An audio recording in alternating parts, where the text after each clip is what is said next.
Assalamualaikum warahmatullahi wabarakatuh. Bismillahirrahmanirrahim. Tabarakalladzi nazzala al-furqana ala 'abdihi liyakuna lil 'alamin nadhira. Allahumma shalli wa sallim ala habibika Mustafa Muhammadin wa ala alihi wa sahbihi asmain. Nama ba'du. Yang sangat kita hormati bersama ini ada Bapak Rektor, ada Bapak On, Bapak Rohidin, semua wakil rektor, semua yang ada di sini dan semua muhibbin, semua pecinta ngaji yang saya hormati. Meneruskan ngaji yang sempat tertunda sudah beberapa kali. Saya memang termasuk orang yang sangat menekuni ilmu seperti yang dikatakan Pak Fathul Wahid lagi. Dikatakan lagi berkali-kali bahwa memang penelitian itu saya berkali-kali bilang tidak harus orang-orang pinter banget sebetulnya, karena perangkat yang disediakan Allah ini juga menyediakan untuk orang-orang bodoh. Dan itu hikmah terbesar dari Islam. Jadi Islam ini bisa difahami orang pinter juga oleh orang-orang yang enggak pinter. Saya punya kenangan tentang ilmu astronomi. Kita belajar falak itu jelimet, Pak Fathul Wahid, jelimet sekali. Ketika ada perdebatan misalnya awal Ramadan itu Ahad sama Senin. Saya lagi misalnya Ahad, Minggu sama Senin. Karena kita ini di pesantren kalau bilang Minggu itu kadang dilarang, harus bilang Ahad. Apalagi kiainya Pak Fathul Wahid di Kudus, Kiai Turehan itu fanatik itu, enggak boleh orang bilang Minggu, harus bilang Ahad. Yang lucu itu ada seorang kiai yang sangat fanatik terhadap Islam, itu enggak mau kalendernya ditulis kenaikan wafat Isa Al-Masih. Karena keyakinan umat Islam bukan Isa yang wafat tapi Sibeh Isa. Itu di kalender Kudus kan wafatnya dalam kurung Sibeh Isa. Ya, yang menyerupai Isa. Jadi saking fanatiknya tetap menulis sesuai keyakinan. Saya teruskan. Orang kadang bilang begini, cara orang yang tidak mendalami ilmu. Sama-sama kiai, sama-sama ormas Islam kok beda awal Ramadan, sehingga jadi debat Ahad atau Minggu sama Senin. Saya punya mak-mak ya, kalau orang sepuh itu yang dulu ikut buyut saya. Jadi saya ini generasi kelima, itu orang itu muammar, ditakdir umurnya panjang. Itu bilang gini, Gus, sebetulnya untuk tahu kalender yang benar mana itu gampang katanya. Cari tanggal 15, nanti kelihatan siapa yang salah. Ternyata betul, kalau dihitung Ahad, nanti 15-nya misalnya jatuh hari apa, nanti kelihatan ternyata pas yang dikatakan 15 versi Ahad itu bulan belum purnama. Purnamanya itu di versi mereka yang tanggal 16. Berarti benar mana? Yang Senin kan? Tapi yang versi Senin ternyata betul pas 15 pas purnama. Artinya apa? Allah menyediakan perangkat untuk menguji Senin apa Ahad dengan cara awam, yaitu nunggu tanggal 15. Artinya gini, kata siapa yang tahu itu hanya orang pinter gitu. Orang awam juga bisa tahu. Karena agama ini milik bersama, ya milik orang pinter, milik yang tidak pinter. Sehingga dalam pola-pola Islam, di antara madhab Syadzili, madhab Thariqah Naqsyabandiyah, itu beliau di antara kampanyenya gini, kata Thariqah Naqsyabandiyah. Thariqah kami ini, yastawi fistifadatiha ar-rijalu wasibyan. Popularitas Thariqah saya mudahnya difahami ini antara orang pinter yang sudah dewasa sama anak-anak kecil ini sama. Kenapa demikian? Kalau dalam filosofi kebenaran itu ada pepatah fa innal haqqa adharu min syamsidz dhahirah. Kebenaran itu lebih jelas ketimbang matahari di siang hari. Sehingga mereka dengan mudahnya mensifati Allah misalnya az-zahir, zat yang begitu jelas.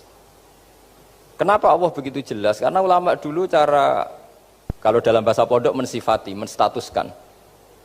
Alam raya ini maujud. Maujud itu ada.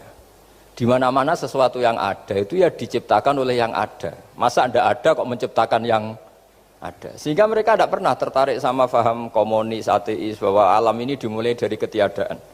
Pertanyaannya adalah bagaimana sesuatu yang tiada menyebabkan yang ada. Sehingga ulama dulu pinter, sifat wajib itu apa? Wujud. Karena alam raya ini kadung wujud, kadung maujudat, maka Allah harus wujud.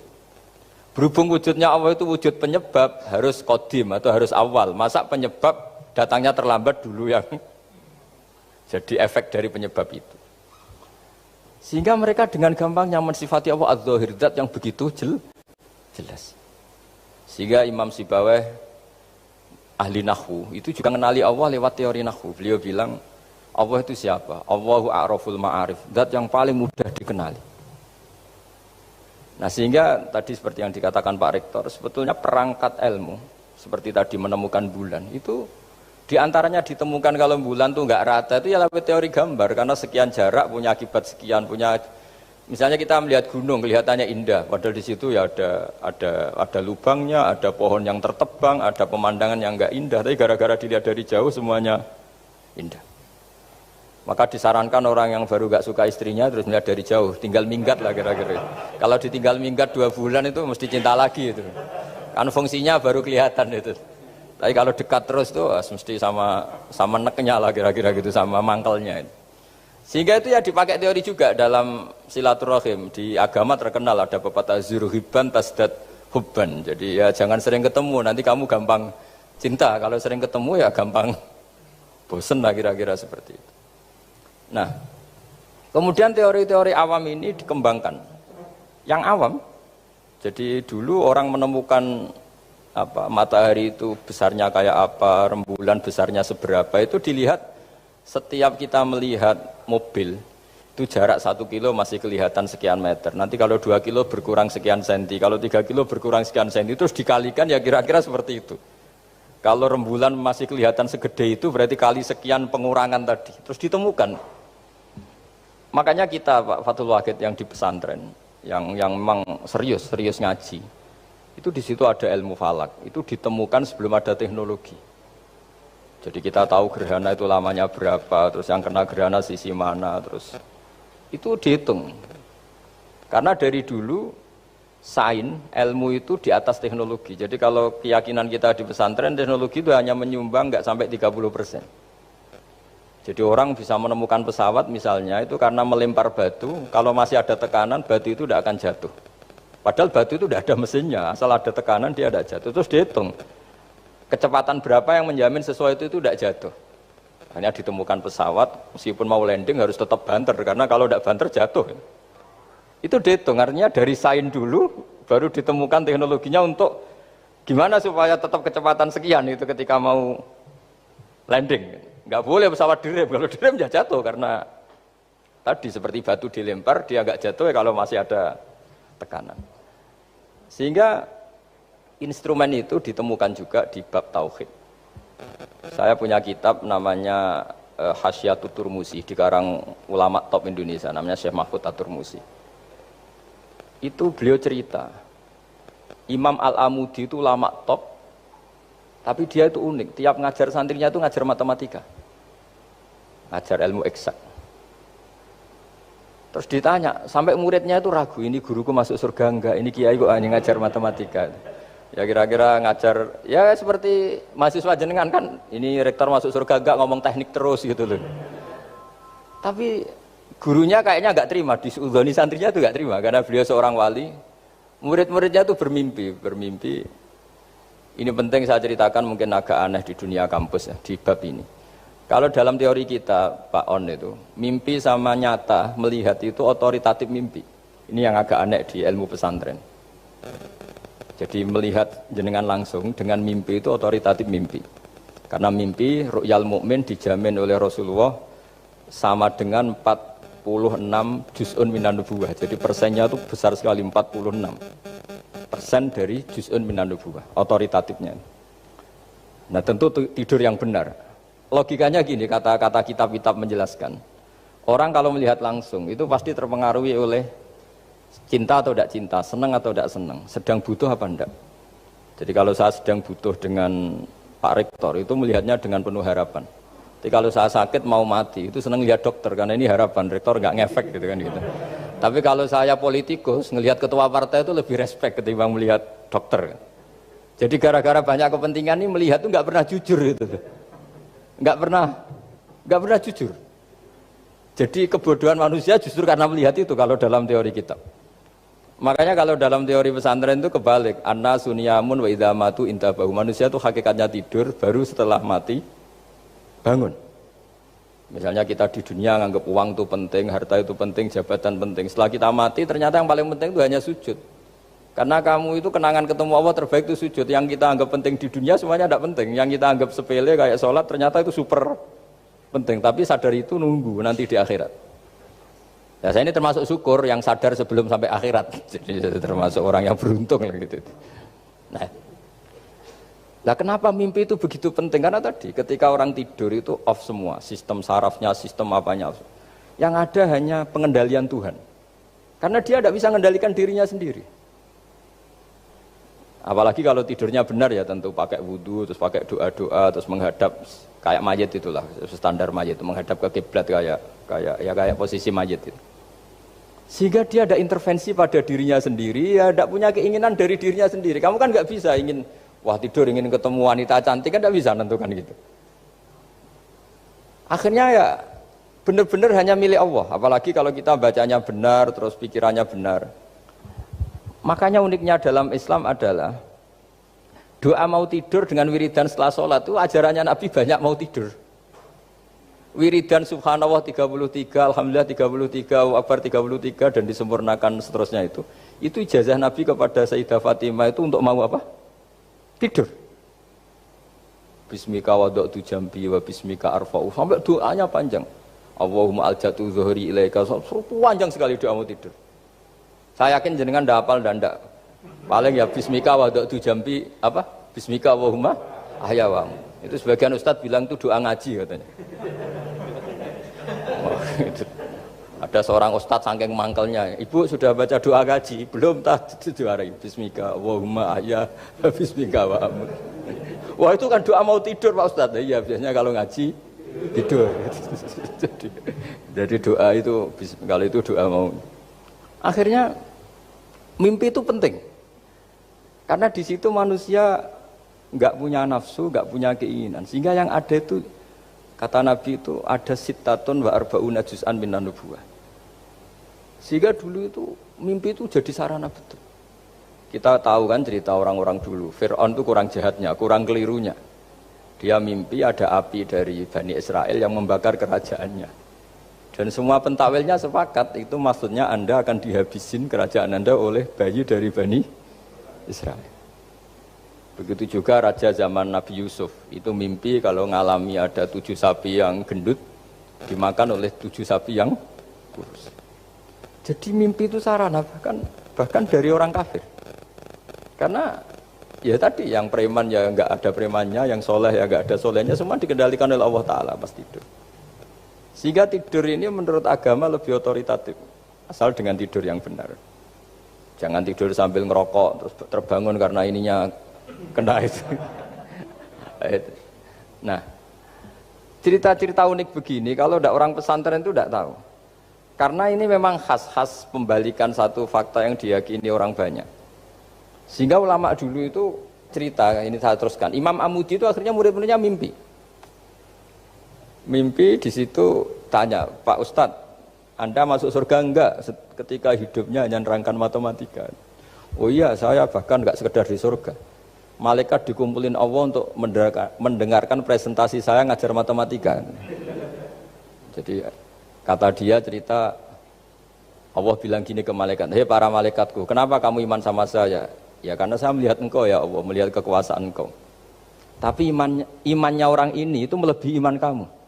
Wah ya tidak bisa, saya melihat engkau langsung, ini tidak melihat engkau langsung. Kenapa begitu yakin seperti yakin kita? Oh iya. Terus Imam Amudi, silahkan ajari matematika. Imam Amudi mulai ngajari matematika. Terus beliau ngajari ya sederhana.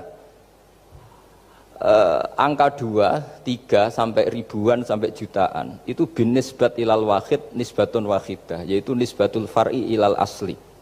Hanya ngajar itu dok. Dunia ini apapun banyaknya variannya, apapun banyak makhluknya, itu semuanya adalah nisbatul far'i ilal asli. Angka 2 ya cabangnya 1, 1 juta ya cabangnya 1, semua itu dimulai dari 1. Jadi di mana-mana hitungan itu dimulai dari 1. Dan 1 ini harus ada, yaitu Tuhan. Matematika akhirnya malaikat, keren juga maksudnya. Keren juga maksudnya. Akhirnya Allah bilang, dan itu didawuhkan juga oleh Rasulullah SAW, tuba liman amana bi walam yaroni.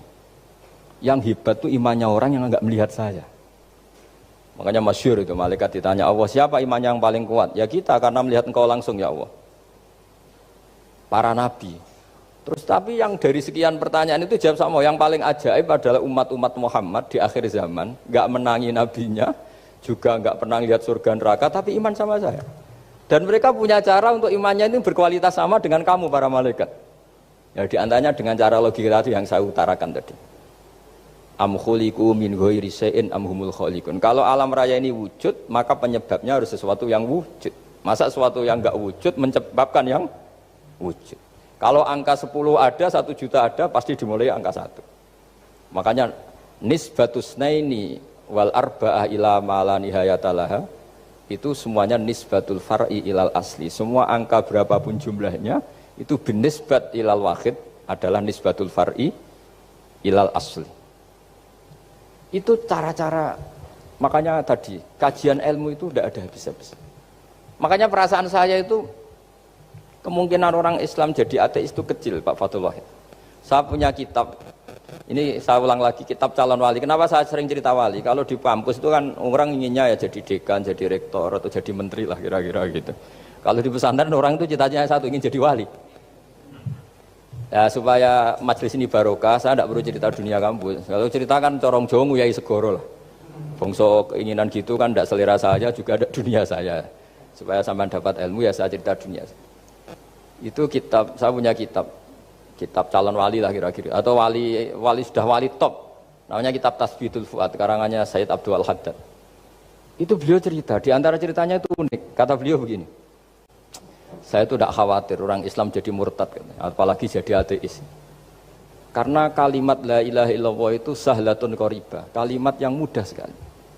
Sehingga saya tidak khawatir orang Islam yang ketemu orang ateis, ketemu orang macam-macam, asal diajari kalimat ini secara benar. Terus beliau cerita, yang saya takut tuh mereka masalah perempuan dan harta. Kalau iman kayaknya enggak. Singkat cerita yaitu di kitab seperti itu.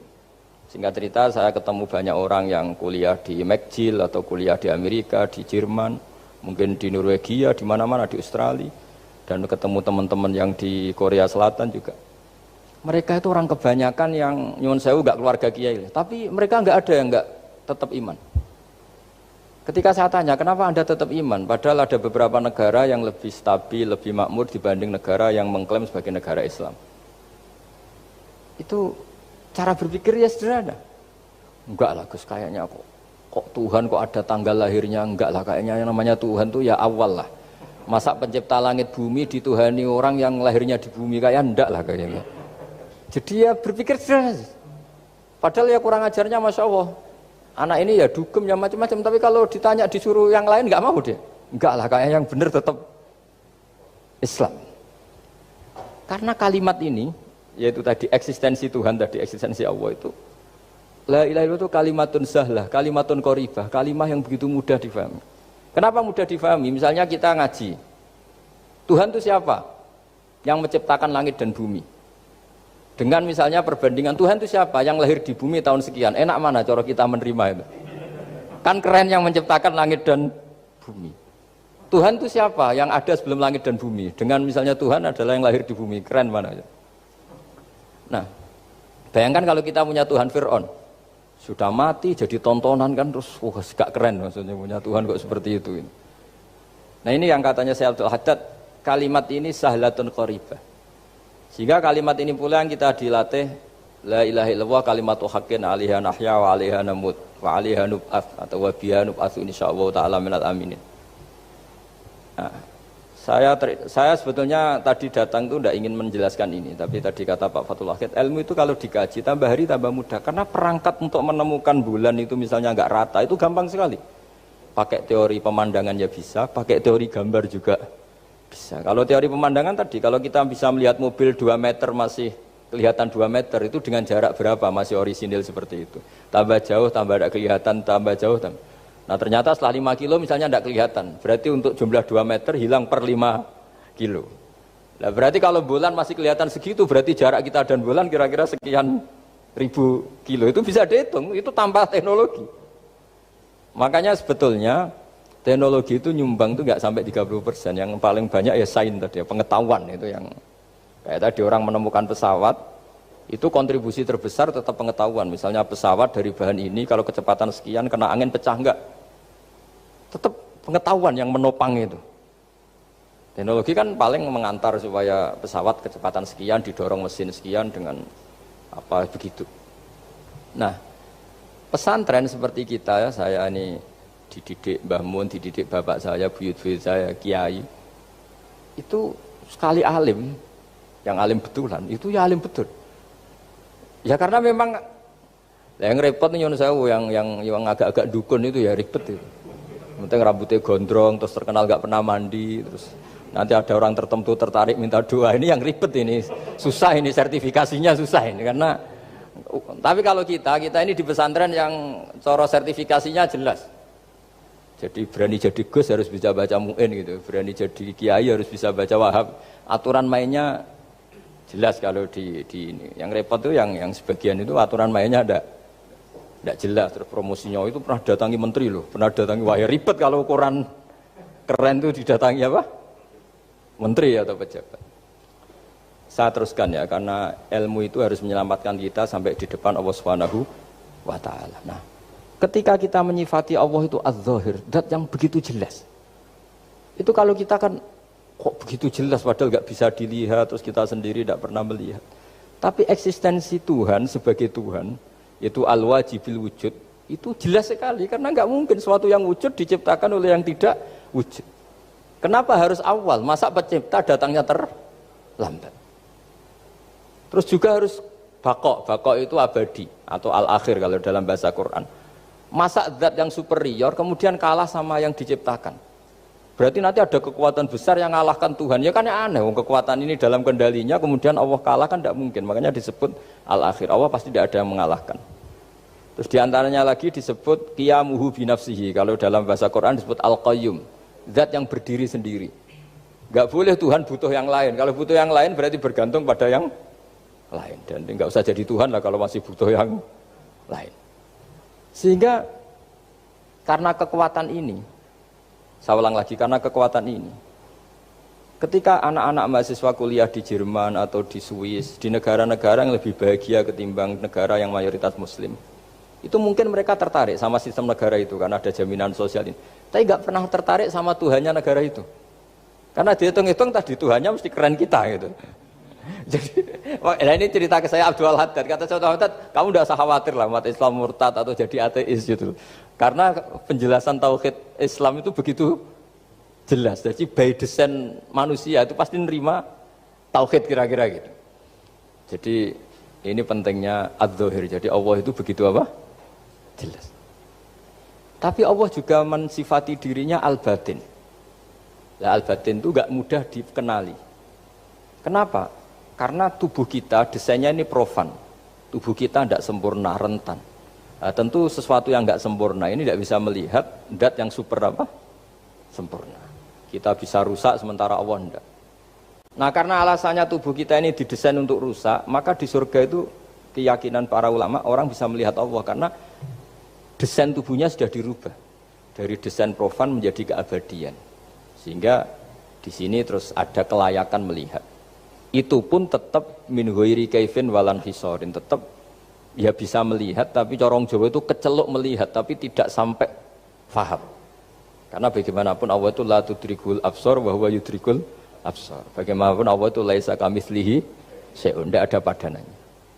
Jadi makanya Allah punya sisi adz-dzahir bisa dikenali sekali. Kenapa? Ya tadi nisbatus naini wal arba'ah ila ma la nihayatalaha itu nisbatul far'i ilal asli.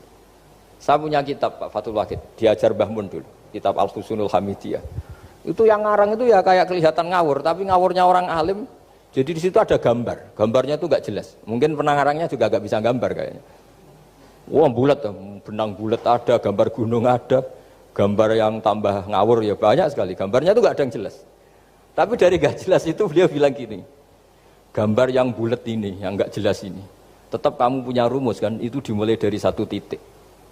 Mbok gambar gedung tingkat 5, mbok gambar hutan ada harimaunya, tetap dimulai dari satu titik.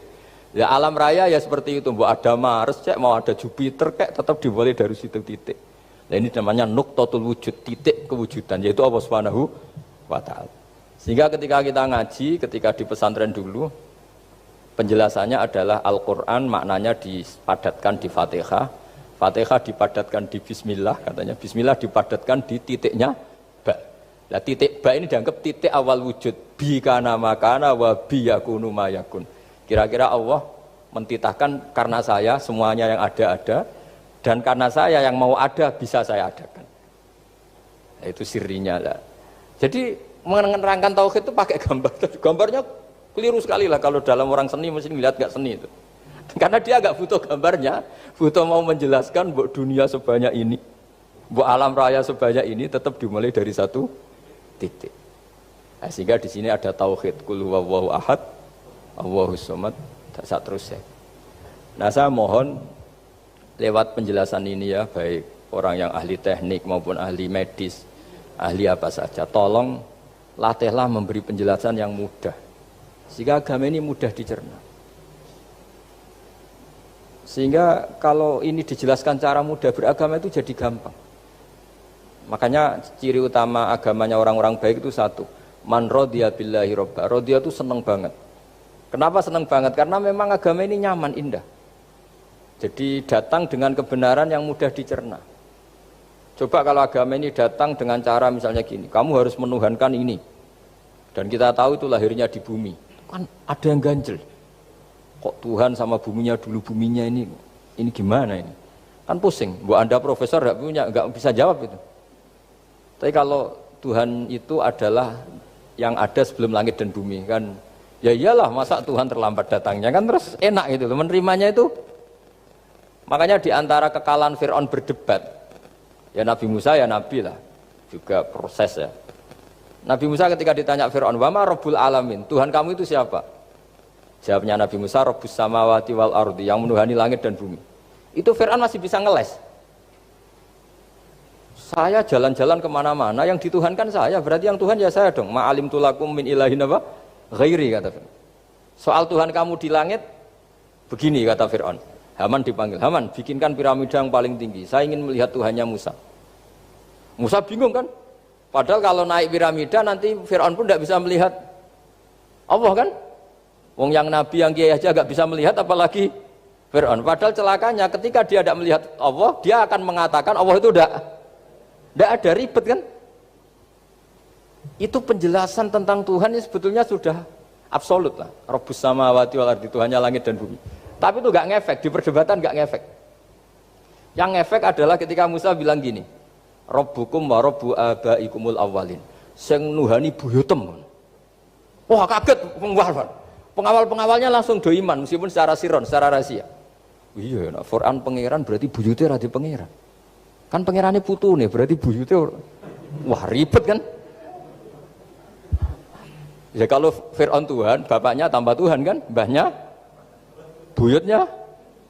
Akhirnya kata pengawal Quran, geblek tenan Fir'aun.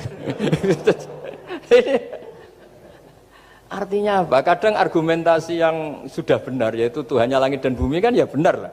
Tapi itu tidak ngefek di perdebatan, tidak ngefek. Yang ngefek adalah ketika Rabbukum wa rabbu abaikumul awwalin, yang nuhani nenek moyang kamu. Orang mulai mikir kalau Fir'aun itu Tuhan, lalu nenek moyangnya Tuhannya siapa? Jadi ini seninya, makanya diantara syarat Nabi, jadi Nabi itu sidik, amanat, tabligh, fatona. Fatona itu ada kecerdasan. Dulu Nabi ya sering dibully, jangan kira Nabi itu enggak sering dibully, sering juga Pak Rektor. Jadi ada unta itu kena kudis. Kudis itu ya jenis penyakit menular lah. Nabi dengan teori tawakalnya, Nabi itu punya dua teori, kadang pakai teori tawakalnya, kadang pakai teori preventif. Makanya Nabi pernah ngendikan kalau ada penyakit menular di situ, kamu jangan di situ. Itu pakai teori preventif. Tapi kadang Nabi pakai teori tawakal. Nabi menghentikan la adwa wala tiarotan, tidak ada penyakit menular. Terus orang-orang yang ya usil lah kira-kira gitu, ada unta kena kudis, dijejerkan yang waras. Ternyata yang waras ikut kudisen lah, ikut sakit. Senang orang ini. Ya Rasulullah, ini saya jejerkan ternyata yang nggak tertular jadi tertular. Padahal engkau bilang nggak ada penyakit menular. Nabi jawabnya lucu. Faman a'dal awwala. Kalau yang pertama ini tertular siapa? Dia dikira Nabi itu kalah karena melihat unta yang kedua. Ternyata Nabi enggak, ketika dipanggil ya Rasulullah ini unta agak gudikan, tak jejerkan yang kudisen, ternyata ikut kudisen. Berarti penyakit itu menular. Tapi Nabi jawabannya faman a'dal awal. Lalu yang kena penyakit pertama tertular oleh siapa? Wah itu asli dari Allah. Ya maksud saya seperti itu kata Nabi. Nah itu yang dikatakan fatona. Jadi Nabi itu harus punya sifat apa? Fatona. Karena dengan kecerdasan itu Nabi bisa berargumentasi. Kayak tadi, ketika Fir'aun dikatakan Allah yang menuhani langit dan bumi, Fir'aun masih mengklaim dia Tuhan. Karena di mana-mana dia dituhankan. Tapi ketika diingatkan bahwa kamu anak seorang manusia, punya bapak, punya kakek, punya buyut, punya canggah kalau bahasa Jawa. Lalu kalau kamu yang Tuhan, dan Tuhan dimulai Anda, lalu mbah-mbah kamu Tuhannya siapa? Gak bisa jawab kan? Akhirnya banyak punggawa yang saat itu iman. Jadi iman itu bisa menghunjam kepada siapa saja termasuk yang orang-orang topnya Fir'aun. Sehingga ketika Fir'aun rapat Musa harus dibunuh besok, tangkap besok. Sebagian mereka itu membocorkan informasi itu. Datang ke Musa, tadi malam kita ikut rapat, keputusannya Anda dibunuh, maka larilah kamu. Itu barokahnya iman. Artinya ya karena logika Musa lebih masuk akal ya mereka lebih percaya sama Musa. Tapi gara-gara profesi ya tetap kerja. Ini yang mulai ribet tuh. Ya mulai ribet. Ya mulai ribet. Jadi makanya kamu jangan tanya kaifa hukmul mukmin sing yukhfi imanahu. Bagaimana hukumnya orang mukmin yang menyembunyikan imannya demi aman. Ya tidak usah kamu jawab. Kalau kamu jawab boleh ini kok kayak pecundang. Kalau kamu jawab haram pernah terjadi itu. Wa qala rajulun mu'minum min ali fir'auna yaktumu imana. Ini khazanah ya, jadi saya mohon mengkaji Islam itu harus dengan sisi-sisi yang bisa difahami orang pinter juga orang bodoh. Kata Imam Ghazali banyak itu, karena hadatin itu harus difahami orang pinter juga orang bodoh. Terus contoh yang paling populer tentu sering saya utarakan masalah iddah. Iddahnya orang terceraikan itu 3 kali masa suci. Kalau menurut Abu Hanifah 3 kali masa haid. Orang pintar tahulah kalau perempuan sedang haid, menstruasi pasti sedang tidak hamil. Sehingga kalau dia sudah haid 3 kali ada kepastian tidak hamil. Kalau tidak hamil artinya apa? Enggak ada sperma dari zaut awal, suami pertama yang jadi anak dia. Padahal tujuan iddah adalah nanti kalau di hubungan suami istri sama suami kedua jelas anaknya suami kedua. Tapi kalau andaikan tidak ada iddah kan malam hubungan suami istri, pagi bentrok cerai, terus kawin. Kumpul suami istri lagi terus nanti anaknya itu anaknya siapa? Kan enggak jelas.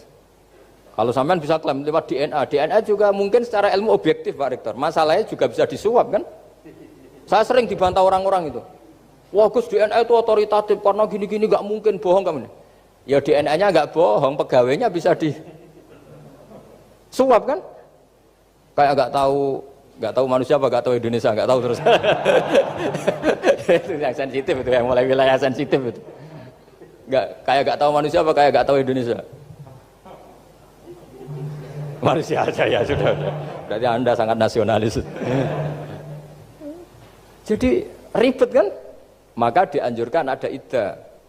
Dengan iddah selesai berarti benar-benar perempuan ini baru atur rohmi, rahimnya steril dari unsur mani zaut awal.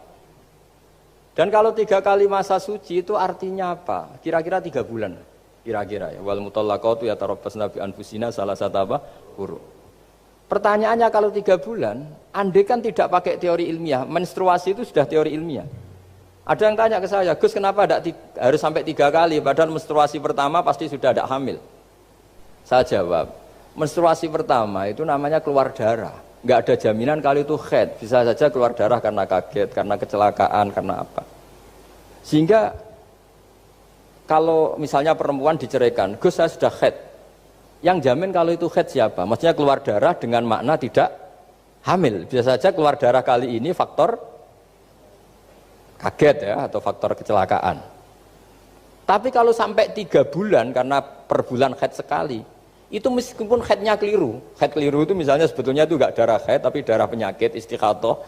Kan tetap kelihatan, masa 3 bulan gak bleding cara Jawa? Kan mesti bentuknya tubuh sudah berubah.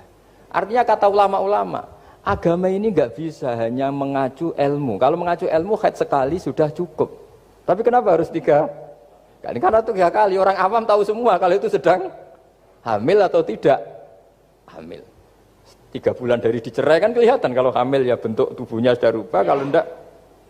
Intinya agama ini harus agama yang mudah difahami orang pinter, juga difahami orang yang tidak pinter. Kayak tadi bulan tadi, saya juga gak ngira kalau orang goblok jadi pinter itu. Jadi ini cerita ya, jadi supaya kita meskipun di lembaga kampus, di lembaga modern, jangan lupa tradisi-tradisi kebodohan ya diabadikan lah kira-kira itu, karena bodoh kadang ya penting. Makanya kalau cerita di dunia wali itu kacau. Anda boleh gak nerima cerita ini, tapi Anda harus percaya kalau kekuasaan Allah itu tidak terbatas. Kenapa orang Madura begitu mencintai kiai? Sebetulnya niatnya ya agak baik, tapi ya nggak baik tapi baik.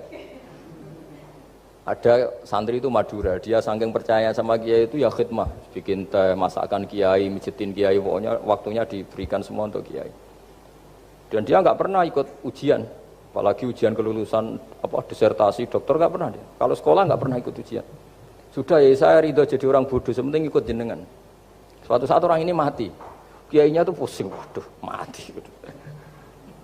Nah, ini di dalam alam mimpi itu, kamu boleh nggak percaya, nggak wajib percaya memang. Ini kan ada akidah, jadi tidak wajib percaya. Ditanya sama malaikat, Marabbuka, Tuhan kamu siapa? Jawabannya lucu, malaikat kamu itu gimana? Di mana-mana tanya sama orang pinter, orang bodoh kok kamu tanya? Pusing kan malaikatnya. Di mana-mana namanya tanya, itu ya sama orang pinter. Masa orang bodoh ditanya? Yang bener aja kamu. Makanya bodoh ini ya senjata. Makanya ini kita kalau pinter ya alhamdulillah, kalau bodoh ya alhamdulillah. Karena bodoh itu penting. Kalau negara ini tidak makmur, yang disalahkan mesti para rektor. Gunanya apa ada rektor kalau nggak solusi bagi bangsa ini? Orang bodoh pasti nggak disalahkan kan? Nanti kalau ada hisab, kenapa Indonesia carut marut? Yang dipanggil Allah itu menteri, rektor, pasti itu. Apa kontribusi Anda sebagai orang pinter, sebagai profesor, sebagai orang bodoh aman? Santai, nggak kena panggilan kan? Karena Anda harus bertanggung jawab. Akhirnya terus malaikat tanya, lalu yang pinter siapa? Yang di atas itu, kiainya yang nalkin itu, yang di atas itu. Walhasil kiainya itu karena wali itu dengar. Ya wele cung bodoh kok terus nganti wis mati. Bodoh kok kamu bawa sampai mati. Jadi kadang orang bodoh itu ya pinter tadi. Malaikat tuh kamu tuh gimana? Di mana-mana tanya itu ya sama orang pinter. Orang bodoh kok kamu tanya. Ya ribet kan kalau sudah ketemu seperti itu. Nah, Nabi juga sering ngalami dialek sama orang bodoh. Kadang Nabi yang ngalah, kadang logikanya orang bodoh itu lebih gampang. Itu ada orang pencari dop itu semacam kayak biawak ya. Tapi tidak biawak, kayak semacam biawak. Itu ketemu Nabi, kamu tahu kalau saya ini Rasulullah? Tidak tahu ya. Ya kamu harus iman kalau saya ini Rasulullah. Hatta yu'mina laka hadad dop. Ya kalau hewan ini iman sama kamu ya saya iman. Ribet kan ukurannya itu. Waduh, untung Nabi betul. Terus Nabi tanya, Dop, kamu tahu kalau saya Rasulullah? Terus Dopnya saat itu bisa bicara, asyhadu annaka Rasulullah, terus baru iman. Imannya tanya, kenapa kamu iman sama Rasulullah? Hewan aja tahu kalau dia Nabi, apalagi manusia. Sehingga di masyhur itu di acara-acara kita kalau wadhabbu wal ghazalah yasyadani laka bir risalah itu wadhabbu wal ghazalah yasyadani laka bir risalah. Sehingga kekeliruan kita, saya sering ngomong di mana-mana, matur di mana-mana. Masyarakat Indonesia mayoritasnya tetap yang enggak pinter. Orang Islam mayoritas yang enggak pinter. Lalu orang enggak pinter ini diabaikan sehingga mereka tidak jadi energi yang luar biasa untuk mengawal Islam atau mengawal Indonesia. Itu keliru menurut saya. Menurut saya orang-orang yang nggak pinter pun tuh punya nurani. Zaman kita dijajah Belanda, itu tidak semua orang rektor, tidak semua orang profesor, tidak semua orang kiai, tidak semua orang alim. Mereka orang-orang yang nggak terpelajar, tapi tetap tahu caranya melawan apa? Belanda, melawan penjajah. Karena tadi manusia ini diciptakan itu sudah punya pengetahuan. Seperti mukadimah dibaca Pak Rektor, Iqra wa rabbukal akram alladzi 'allama bil qalam 'allamal insana ma lam ya'lam. Jadi bawaan manusia itu akan tahu untuk sesuatu yang perlu diketahui meskipun dia orang bodoh.